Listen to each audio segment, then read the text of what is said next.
Hello, positive vibers. Welcome to our fourth episode. Today, instead of just me, we're going to have our editor-in-chief, Michelle Allende, with us today, and we are talking with world-renowned psychic, Patti Negri, who's going to take us into a wondrous adventure of magic, positivity, and how to use spirituality to uplift your lives. So get ready, folks, because this one is very interesting and definitely very magical. Hello, hello. Hi. Hi. How's it going? It's well. How are you? Good. Good, thank you. Good. Wait, how do I see you guys? There we are. I'm Patti. Hi. Hi. Do you mind if you record this? No, not at all. Awesome.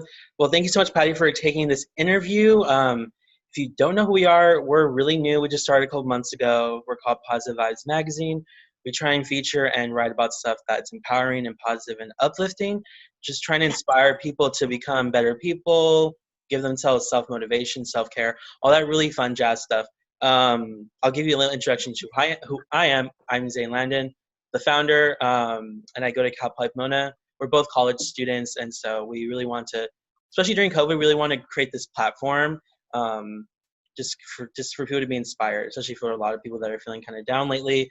Really want to help them out. Michelle, did you want to introduce yourself too? Yeah, sure. Hi, I'm Michelle. So I'm also a CPP student. I'm in the humanities with Zane. I was really excited about this interview. I was like, oh my God, I want to get on this because I love like the kind of stuff that you do. Yeah. It's very interesting to me. It's like, I don't know, it's just like mind blowing. Thank you. Yeah, it's pretty cool. I'm happy. I mean, I keep creating my life, but I love what you guys are doing because that's my whole gig too. I should send you my book. This is all about it's about being positive. And taking control of our life because people give away their power all the time. You know, to fear, to other people, to limiting belief systems. So we are amazing. And so many, you're right now is needed more than ever because so many people are scared and confused and understandably so. Yeah.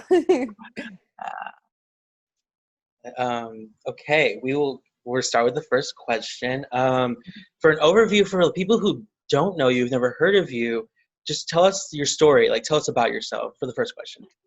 Okay, my name is Patti Negri. I'm a Los Angeles native, born and raised in Southern California.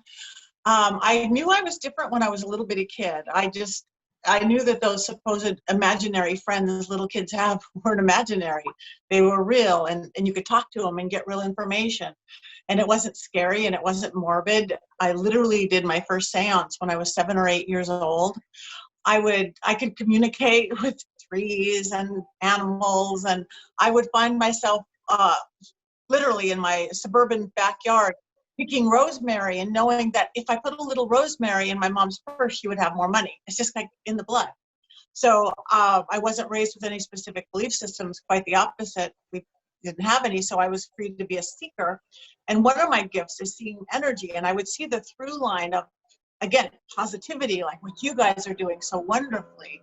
See the through line of, for traditional religions and belief systems, scientific religion, belief systems, everything from your Judeo-Christian to your Buddhist to your pagan to your New Age, where the through line comes. And I just kind of threw them all in a pot and created my own way of being from love and from energy and from we are powerful beings. Just start and end there. So yeah, so I'm for people who might recognize me, I'm on the Travel Channel Ghost Adventures regularly, not all the time. It's a boy show, but I just shot 10 or 11 episodes so far, I think. It's really fun. They throw me into crazy, scary, haunted places, and I get to tell them what happened. I'm always a little worried, like, what if I don't know? But they're such strong places. I always figure it out right away. The walls are talking.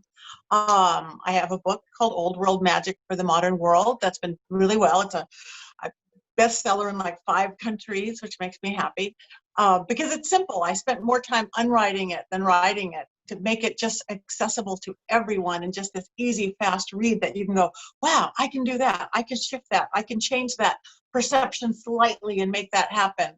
So that's what I do. I live in the Hollywood Hills. I'm married to a drummer. I live with a fabulous ghost who's a French artist. Her name's Adrienne, the ghost of my dead dachshund who still hangs out, a haunted doll, and one living cat. Awesome. Thanks for sharing that. That is like so interesting. Like, especially the way you live right now, like some people would be like off put, but the way that you embrace it, I think is really cool. Oh, no, it's great. Again, I think there's no one, we create our lives. I believe, yes, there's fate. Yes, there's destiny, where you're born, how tall you are, the circumstances, better or lesser, that you're born into.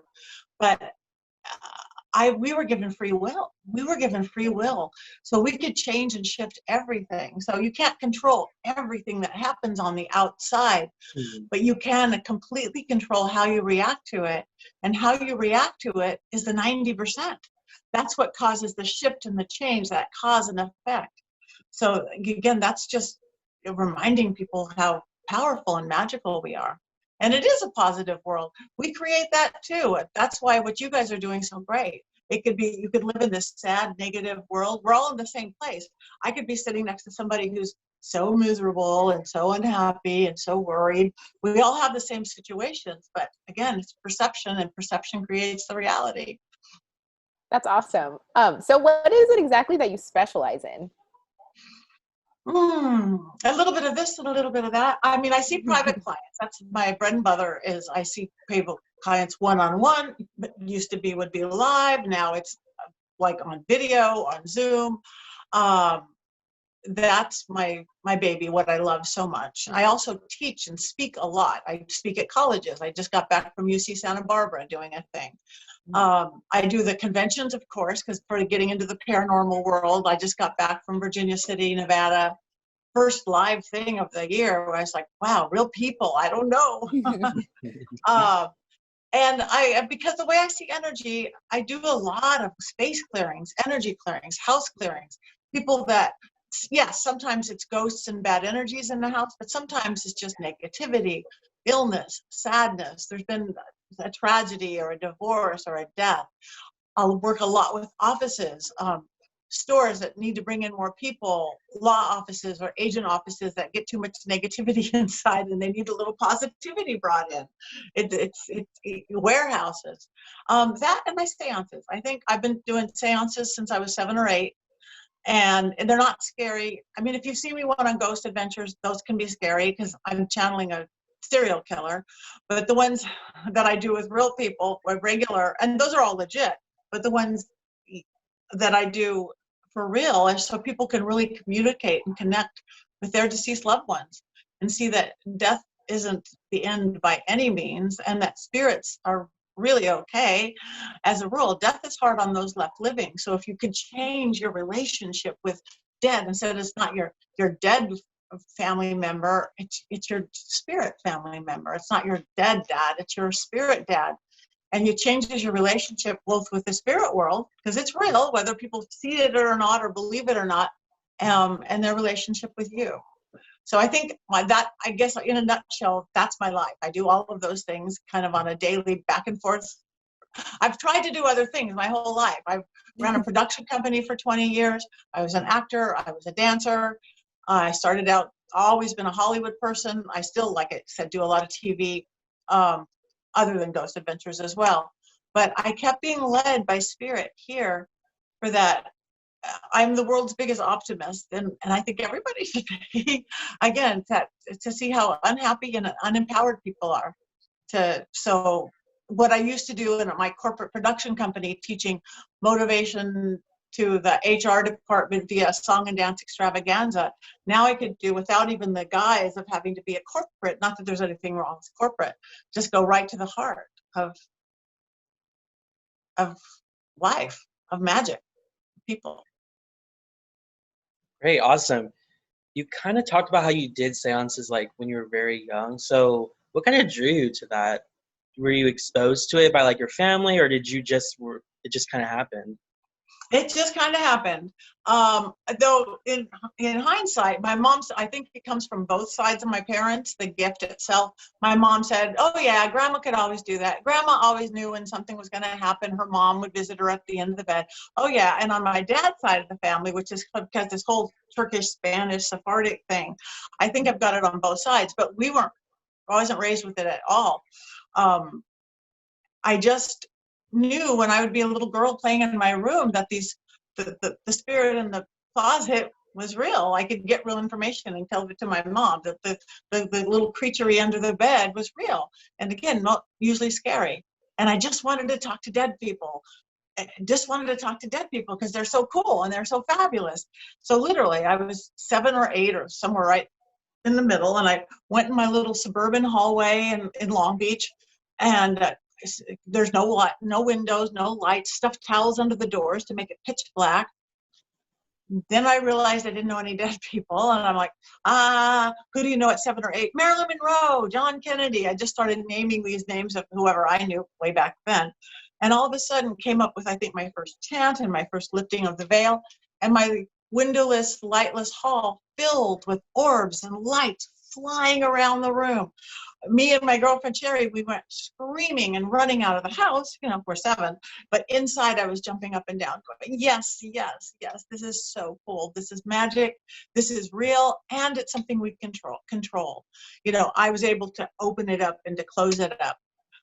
So I've just spent my whole life studying religion, philosophy, cosmologies, metaphysics, science, physics, occult sciences, regular sciences, and everything in the middle, to make sense of it in different languages, not like Spanish versus English, to speak Christian versus science versus New Age versus atheist, which my grandfather was this huge card carrying leader of the pack, atheist, hanging out with all these intellectuals, like Carl Sagan. He'd hang out with Norman Lear. My grandfather wrote all these books denouncing spirituality, religion, other worlds. But I read his books now, and they're the same philosophy I do. They just use different words. So it's like a template that you put on top. So I figured I should know as many templates as I can so I could literally speak to my listening audience, so to speak. Awesome. Well, that was going to be my next question, actually. So would you say like that seance was like that most like your first maybe pivotal moment of you knowing that you had your special abilities, or is there something else that happened prior to that? I think that was a moment that I knew it was controllable. That again, this is our realm of existence. That's their realm, but we can invite them in and send them away.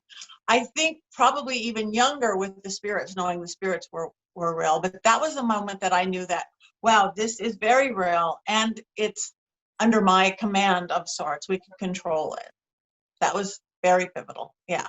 And then again, I wasn't raised with religion, but we drive around and I'd see the energy and light coming out of a church on this corner, and then out of a temple on that corner, and then out of a mosque over here, and then out of a senior center over there, and then out of some philosophical research center for, you know, and I just wanted to see what that light was. That's really cool. Yeah. Okay, Zane, you have a question now. Want to ask, how do you think occult studies has changed your life? How has it positively benefited you? In every which way possible, because the philosophy behind it is that you take responsibility. You take responsibility for your life, for what you do. You know, saying a Hail Mary isn't going to stop anything. You know, giving your life over to Jesus, not that there's anything wrong with that by any means, but I have to take responsibility for my life, my actions, my reactions. And it's empowering, and it takes you out of victim mode. I'm not one who wants to follow around somebody else. I want to create my path. So in the occult studies, again, most people have a complete misconception about it, complete misconception that it's evil or dark, and quite the contrary, that, you know, you worship the devils, which I don't even believe in, or eat babies, which no. But no, it's about ways to be able to shift your reality in so many ways. Okay, because naturally gravity is in. If we go through life just going through life, which the wind blows us left, the wind blows us right, water runs downstream. We're going to take the easiest life path. Usually we're going to, okay, we do this, my parents do that, we're going to do this, you get the job. But if you want some big shift, you have to create that. So it's like learning that dance between, yes, there's destiny, yes, there's fate, yes, there's some higher power that's giving you what you can do, but nobody says you have to do it because we have free will. And looking at something fell. Looking into the occult sciences and metaphysics, and even now a lot with the new agey stuff, old agey stuff. Again, however you want to dress it, it's you take command and you take charge. You bend that energy. You bend that energy. You know, new agers can do it with affirmations and vision boards and crystals, so I use all of those things myself, you know, and somebody else, we might use mugwort and a candle burning and the quiet chant. Somebody else will go to church and pray. And I just like it because it's a very forward-moving, self-guided, self-responsibility way to take on life. Wow. So how would people like themselves use like tarot or occult studies and magic to like positively benefit themselves? Okay. Tarot is what it is. It's giving you a little roadmap. I read tarot. I don't read it. You learn the book and then you throw away the book is how I do it. You learn the proper meanings and then use the spirit. To me, it's just a tool. It's literally a tool to help give clarity to the path. You could ask questions with it. What does my future possibly look like? I would never say it looks like this, again, because you've just taken away free will. I could say, oh my gosh, the tarot cards say, when you walk out of your house, a bird is going to poop on your head. I just know it. I know when the bird's going to poop, and I know when you're going to walk out of the house, and I know. You've just taken away their power. Just so be careful walking out of the house because there's going to be some birds. And then they use an umbrella or a parasol, or they walk out the back door and the bird doesn't. That's, to me, the proper use of tarot cards. Okay, I see you, the card's showing me that you have a block. You probably always pick the wrong kind of boyfriend or girlfriend, don't you? Well, this is maybe why. And then maybe the cards, the spirit actually bouncing off from the cards will say, okay, so I see something when you were 7 years old. What was traumatic that happened to you at 7 years old? That's where you put a block right here in your jaw. The jaw, that's why you don't, and it kind of dominoes along. And I literally lay my cards kind of like that. But tools are tools, like right now, like dowsing rods. These are dowsing rods. This is a tool just as good as tarot to me. Not into it. I take it on ghost hunts, yes. It points to ghosts, it points to portals. But for divination questions, it literally crosses on yes and not on wrong. I can't control it. I can't make it cross or not cross. But if I say, you guys are sitting in my office in the Hollywood Hills, literally. No. We are talking to each other via Zoom. Cross on yes. Wow. That is so cool. It is the month of August. Yes. It is the month of August. I had to think about it. Yes. It is the month of December. Spread way out. It's not December. My ghost Adrienne is to the left of me in front of that poster. Point to Adrienne. Wow. It's just energy. And whether it's a combination, these are just little pieces of metal. That's what tarot cards are too. It's a way to translate. It's a way to communicate. People use pendulum. People use Ouija boards. That's so interesting. My cousin, my sister, and one of my good friends all do tarot and oracle cards.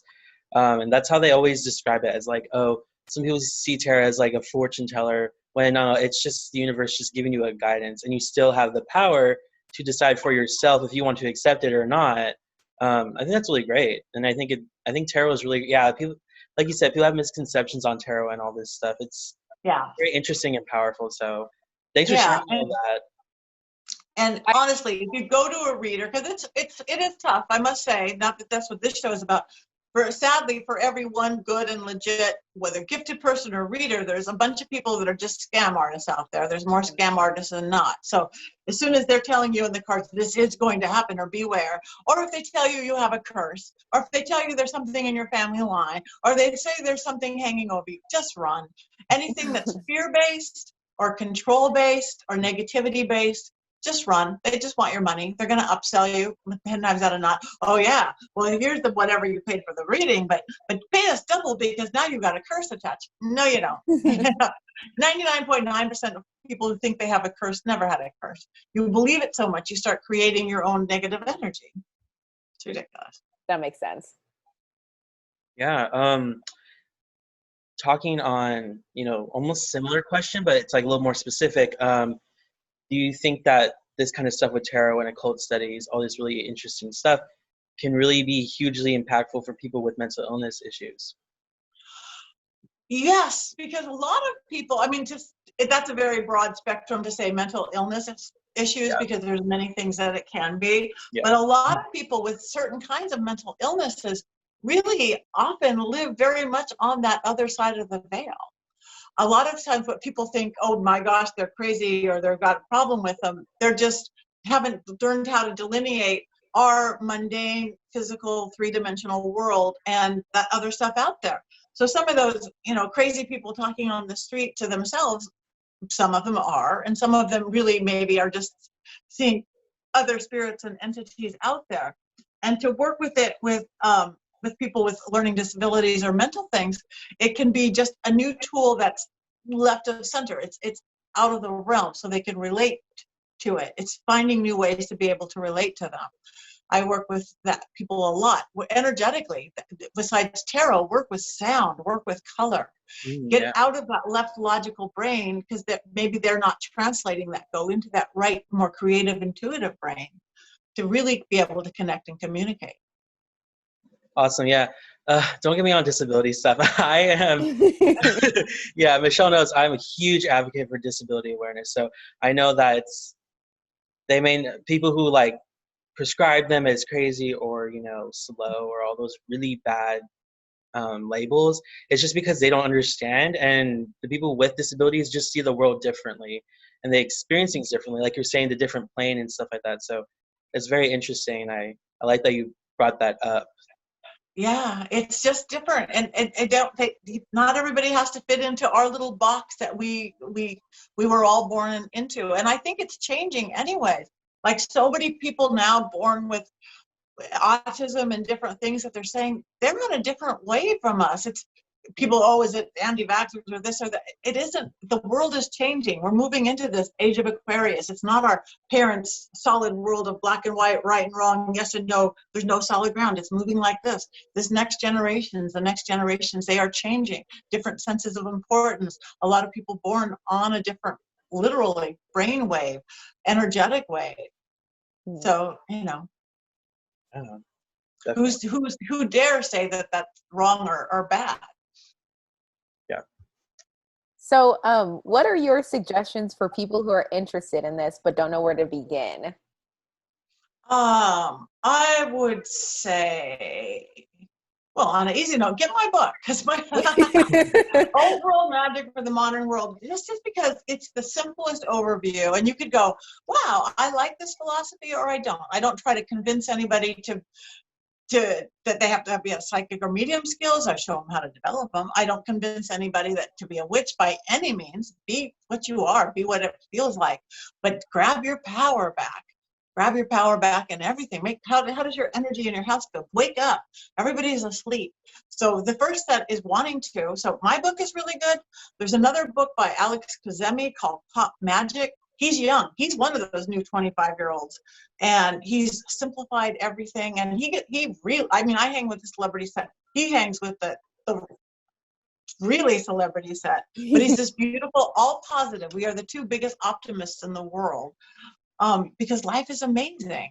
So I would say, again, start with a book. There's a lot of good stuff and there's a lot of bad stuff. And there's a lot of different paths that maybe not be yours. So if you live anywhere near a metaphysical shop, go set, because most now are getting spreading out. They'll have many from many different belief systems, and just peruse the bookshelf, or even go to the library, peruse the bookshelf in the spiritual section. And besides, yes, let the title lead you to it. Let your intuition a little bit, like, I'm being led to this red book, or I'm being led to the one that talks about, fairies. I'm being led to this. Start to develop your intuition, because to take this path, it is really dancing between your intuitive brain and your logical brain. You can't use them against each other. So books that have been around forever, only because he died 30 years, anything by Scott Cunningham is really good, especially getting into magical practices and stuff. And other than that, just put the consciousness into your life. Find like-minded people. Hang out with people who are reaching for more, whatever that is. Great. I know you mentioned that, well, we had one question on acting, but now you said you were a dancer and all these other things. What were your experiences doing that stuff? Was it like your calling? Do you miss doing it if you don't do it anymore? No, it was great. It was really fun. I mean, I had some, Sylvester Stallone gave me my SAG card, which is your union card. You have to work on Rocky III singing. And I'm not that good of a singer. I was a whole different part on that. I highlights being a dancer. I got to dance with Gregory Hines, who was like my heartthrob in a movie way back when. And seeing, again, creative people, just like spiritual people, positive people like you are, creative people. You walk into a set, whether they're the writers, directors, lighting people, you're walking into a room of artists, or a stage of artists. So I was lucky. I've got to do some, a lot of my youth, and I've really, from being a lava girl on Fantasy Island through the 80s. You guys are way too young, but the plane, it was just getting to go magic and do make-believe, but really work every day. It was good. Then I started doing live. Then I started my own production company, which I love too, producing stuff. But this world kept taking over, but I kept it very separate, especially because my corporate production company was very corporate. I go, they can't think, these people, these banks that hire me can't think that, I talk to dead people and dance around bonfires. That doesn't. So I kept it very separate. And then again, being a corporate company in 2008, when the big corporate crash happened and everything happened, and my business kind of started tanking. At the same time, reality television was waking up. And I remember somebody called me and they said, "Oh my gosh, Patti, we know this is your secret part of your life. Not secret, but just not public. But we need somebody who's really good to do a seance on this reality TV show." I'm like, nope, can't do it. Have to keep that separate. I work with very big corporations. "Oh no, please, we really need somebody. What's the name of the show?" And they said it was Mobile Home Disaster on Country Music Television, CMT. I'm like, nobody's going to watch that, right? Who's going to watch a show called Mobile Home Disaster on CMT? So I did it, and I fell in love with the genre, because I also had a sketch and improv background. I was a regular actor, a comedy star. And I went, oh, I love it. I don't have to memorize lines. They follow you around with 3 cameras. I get to be my positive, witchy, positive self, and do what I want to do, and they follow me around. I loved it. But then when it aired, I remember my first corporate client that called and said, "I saw you on TV last night." I'm like, oh God, I'll never work for whatever bank again. And she's like, "I didn't know you were into the occult. I didn't know you were into the paranormal." I'm like, yeah. And we had the best conversation ever. And it didn't hurt my business, except for the economy still kept that downturn of corporate entertainment. And my passion was turning to helping people. I work with young people a lot. I work with Awesomeness TV. I don't know if you guys know that. It's its own channel, very youth oriented. High school, college oriented. I do a lot of shows with them, and I get to bring magic to these young people. Like you guys ages things, and it just is taken over. I still do a little acting. I actually played Jill Biden in a movie. Hey, you guys, the Zoom is ending. Is it? You guys okay? Did you see that notification? I don't know what it said. Yeah, it said Zoom timing out. It gave me it sent me a notification that said we sent you a gift that we got rid of the 40-minute time limit. So I think Okay, I well don't think maybe it they is did. ending now. Well, If if it it is, I'm gets so really bad, sorry. that's okay. If it's still recording, but if it gets really bad, hopefully the gift is now kicked in. Otherwise, I have Zoom. We could do it. I could call you guys back to give you Oh, guys a okay, link cool. Thanks. if we need to do that. But so again, the rest is history. Then I started getting picked up by every reality show out there, whether Jeff Lewis needed a house clearing, go work with Nicole Richie, go do the Bad Girls Club, many episodes. Again, getting my kind of magic, my positive magic out there to people who would never come see me, who would never even look into this world. So that's good. And I like challenges. I like challenges. That's really cool. And I actually love reality TV. So if I ever see you, if I'm watching back stuff, I'm like, oh my God, I talked to her. Yeah, I'm all over the place. Yeah, that's really cool.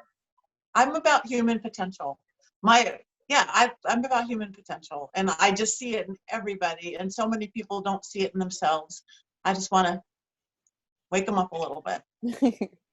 So on the whole movie side, what are some of your favorite Halloween movies? Oh, let's see. I don't know if they're specifically Halloween. I don't know what you mean. I don't know of even any Halloween movies. I like magical movies. I love all the witchy movies, of course. I love practical magic. I even like the dark ones, like The Craft, because they're funny. I like Beetlejuice, stuff that makes fun of otherworldly stuff. I do like scary movies. I'm a big fan of scary movies. It's not about the gore, about the scare. I like the scare. Mm-hmm. So any of those franchises that aren't just 2 Chainz High are fun. And I don't know. I don't have much time to watch movies anymore. Yeah, I actually really enjoy scary movies too. And I love the paranormal stuff.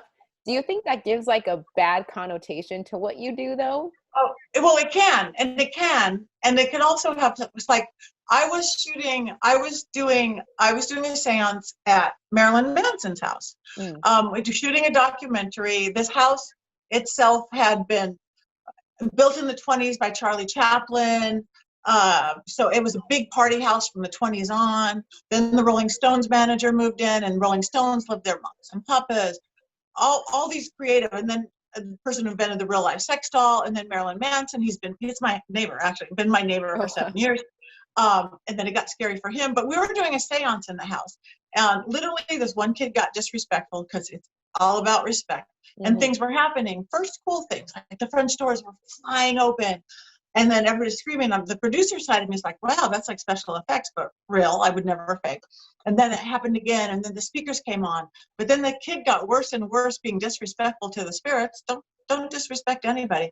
That my cameraman, one of the 4 cameramen, literally burst into flames. Oh my Literally, God. like, burst on fire, up his back, like a V up his back, like angel wings of fire. Everybody's screaming. Oh. 2 cameras caught it. His camera, of course, didn't. Another camera like hit the ceiling, hit the floor.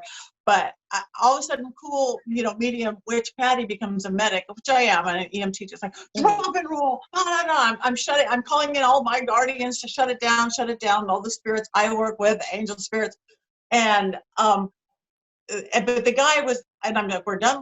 I talked to the ghost, but the guy who got caught on fire was more inspired than scared. He's like, no, I'm okay. I have a sweater. The shirt burnt off him. And I'm like, oh no, but you have to go to the doctor. I see this blistering on your back. You have to go to the doctor. And he's like, yeah, but I'm fine. The kid got really well behaved, like choir boy behaved, because somebody burst into flames in a small haunted room. You take it seriously. I talked to the ghost and let him know that we're not even going to get rid of you at the end of this. We just want information. So we finished it. But the guy, long story back to the beginning, what you asked, he was so inspired by it. He's a filmmaker, the cameraman. So he wrote a horror script. He wrote a horror script called The Portal. And it's about a TV psychic medium who does all the reality shows, basically kind of based on me. But then she's doing another reality show, and the portal opens, and then it becomes a great big horror film with all that entails. so I sat down with him for 5 hours with the script, and I go, Lauren, you can't say that, but you said that. I know I said that, but that real word will evoke an opening or a spirit. You don't want to be one of those cursed horror films, which, there's a million stories about them. I go, we want to be just a horror film, not something that opens up portals and stuff. So we sat with this. I hope they do it. They haven't done it yet. The cover, literally, this is even funny. The cover of the script he did. Anyway, we shut it down. He showed when he was caught on fire. 3 weeks later, when he was going to decided to write the script, he goes, Patti, look at my back. He showed me his back, and it literally looked like he had got a tattoo of a dragon on the small of his back. Wow. You saw the open mouth, the sharp teeth, the winged head into the shape of a serpent. That's the exact energy I called in to shut down the seance. I work dragon magic. It's in my book. Wow. Fancy big dragon magic. It's an energy, sorry. It's crossroads magic. I'm like, he was thrilled by it. I'm like, oh my God, you have a tramp stamp of a dragon. This is the coolest thing imaginable. So again, magic is real, power is real, spirits and entities, and we create spirits all the time. Everybody likes angels. Angels are great. Angels do two things: enlightenment and protection. Two of the best things. Enlightenment and protection, because they're dextral. They're here. There's no sensual side. We like fairies. Fairies bring mischief and music and sparkle and glitter. Bring fairies into your home, your apartment, your potted plants, and you'll have more joy and laughter. But dragons, they've been around forever. Every religion, every belief system, Chinese dragon, medieval dragon, they get a bad rap. But they're not negative, they're only powerful. But they can fly between heaven and earth. They live at those crossroads of change. So get yourself a pet dragon, imbue a real spirit into it, and you'll have the best working partner you've ever had. Since I've been giving people dragons, one stopped an abusive relationship. One broke the LA Dodgers curse when they put one on Sports Illustrated magazine, did a special on them, and then they started tanking because there's that supposed curse. So I was brought in by the local sportcasters, Fred Rogan, Victor Brick, all these Dodger, not woo-woo people, not spiritual people, I'm talking baseball people. And they've got a blue Dodger dragon. We did a frosting spell, and they went all the way up to the playoffs. So, wow. And I also said somebody else's dragon literally told them to leave when they were at that big concert in Las Vegas when there was a massacre. Oh, wow. She grabbed her two girlfriends. She said, my dragon said we have to leave right now. They're going, are you crazy? We paid for these tickets, and this guy is on stage. She goes, no, she drug them out, and the massacre started minutes later right where they were standing. Wow. Everybody needs a dragon, you guys. I'm going to get me a dragon. Breathe life into it, give it a name, give it a purpose, and feed it every day. The lid off a water bottle works, any kind of a little word, lid, you set it. They drink really fast when they're working hard. You have to tell them what you want. It's real. That's awesome. I was going to say, I'm not necessarily into horror movies, but what I've been into for a couple of years now is scary story podcasts. And they have really interesting YouTube channels like Mr. Nightmare and Court's Husband. They're like, they do like their videos will be told like 5 kidnapping stories or almost kidnapping stories. And they're really scary. But what I've gotten into more recently is like, this was like the last photograph taken. Here's the whole backstory on it. Or Netflix has that series on unsolved mysteries. I thought that was really good. So I really like conspiracy theories now and unsolved mysteries. Oh, that's good. Yeah, it's fun. And I love podcasts. I have my podcast now is called The Witching Hour, and it's more interview based. Again, similar to you guys. It's positive people. I'll bring them from the occult world. I'll bring priests on. I will bring comedians from France on. I will bring everybody. But my show before, and I love it, Witching Hour. Find it. But my show before that, I had it called The Magic Hour. It was similar. It was seance based, but I was working with a crime show producer, the one that he even produced in Surviving R. Kelly and all this. But we got some heavy stuff. We actually had to kind of stop because we were working in the spirit realm and we were working with some dark spirits, like looking at the Black Dahlia murder, that George Hodel and all that. And literally, I got knocked into my chair and had all the cartilage ripped off my floating ribs. Wow. So I keep mine lighter now. But those are really, I like all the crime. I like all the mystery too. Awesome. We were gonna one of our last questions was on your podcast, but kind of thank you for answering. But that concludes what we had. Did you have any last comments you wanted to mention, or something you wanted the audience to take away from you, or a lesson that you want to talk about? No, just it's your life. Take charge of it. If it's you're in power, and if you're not in power of any aspect, then figure out who or what have you given away to. Have you given it away to, again, another person? Have you given it away to a limiting belief system? Have you given it away to fear? Have you given it your own self-doubt? And take it back. And also the other thing, in oversimplified terms from my book, mind, body, spirit. You have all three, you get what you want. Mind, body, spirit. There's 20,000 books written on it, the self-help section, the spiritual section, and then do everything. We understand mind, body, spirit, you get. We understand the mind part. That's psychology. You'll never surpass your own belief system. It's going to be hard. Yeah, now it is. I could be rich and famous. I could never be rich and famous. We create all that in our head first, and we'll never surpass that. We get that. Mind. Body. We understand that. Body. You want to get healthier, you work out. You take the action towards it. You want to eat it, you eat right. Mind, body. But spirit is the part that people miss. And if you have 1 out of 3, that's wishful thinking. 2 out of 3 is hit or miss, usually miss. Or 3 out of 3 is a home run. The spirit, people don't get because it's less tangible. It's like, what is that? That's the battery that makes it happen when you have the mind and the body. And actually, there's lots of ways you could do it. You could do it through your religion, your belief system. Go to church and pray. You could do it New Age. You could do it with those vision boards and affirmations. You could do it my way, old world. You do candles and or chants and oils and herbs. It doesn't matter how you do it. You could just the faith of making it happen. But 3 out of 3, you'll get it. Unless you're breaking the laws of physics, you can't necessarily get taller. You can't fly without an airplane. But we're getting there. We're getting close. But look at the things in your life that have happened for you. You've had all 3 in some form. Look at the things that you struggle with. You're just missing 1 or 2 parts. Fix it, and you get it. That's magic. That's real magic. I actually have another question. Sure. So I noticed that you're wearing a crystal. I have a couple crystals, but I don't know how to use them. Like, how would I harness their energy? Okay. Each of them have a spirit. Every crystal has it's a mineral spirit. It's a rock. So when you're standing in the rocks of Sedona somewhere or anywhere, you could easy to find out what the crystals mean. There's good books online. Like quartz crystal is this. It's a conduit.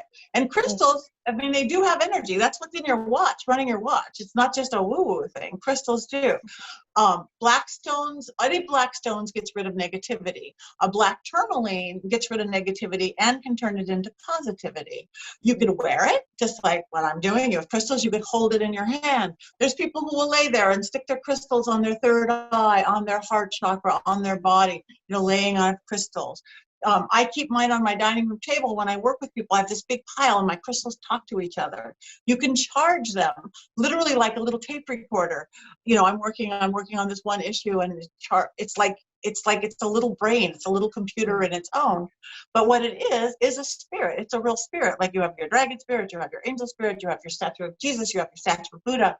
Crystals are living entities. So people create grids with them, hold them, meditate with them, pray with them.